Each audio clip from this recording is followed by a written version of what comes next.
PCOD reverse ചെയ്യാൻ പറ്റുമോ? പറ്റും. ഇപ്പോൾ സോഷ്യൽ മീഡിയ വഴി ഒരുപാട് ഇൻഫർമേഷൻ നമുക്ക് കിട്ടുന്നുണ്ട്. PCOD മാറാൻ ഏതൊക്കെ രീതിയിലുള്ള ഫുഡാണ് ഹെൽപ്പ് ചെയ്യുന്നത്, എന്തൊക്കെ എക്സസൈസുകൾ ചെയ്യണം, ഇതെല്ലാം സേവ് ചെയ്ത് വയ്ക്കും. അത്രമാത്രം. നമുക്ക് റിസൾട്ട് കിട്ടാൻ എന്ത് ചെയ്യണം? ആക്ഷൻ എടുക്കണം. ഒരു ഡയറ്റ് ആൻഡ് എക്സസൈസ് ഫോളോ ചെയ്ത് തുടങ്ങിയാൽ അതിന് കൺസിസ്റ്റൻസി വേണം.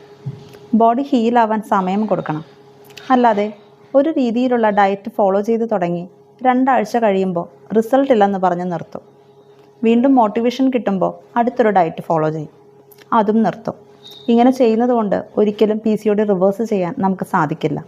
കറക്റ്റ് ഗൈഡൻസോടുകൂടി കൺസിസ്റ്റൻ്റായി നമുക്ക് ഫോളോ ചെയ്യാൻ സാധിച്ചാൽ വളരെ ഈസിയായി PCOD റിവേഴ്സ് ചെയ്യാൻ സാധിക്കും. ഇതിനായി എന്തൊക്കെ ശ്രദ്ധിക്കണം എന്ന് അടുത്തൊരു വീഡിയോയിൽ ഡീറ്റെയിൽ ആയി പറയാം.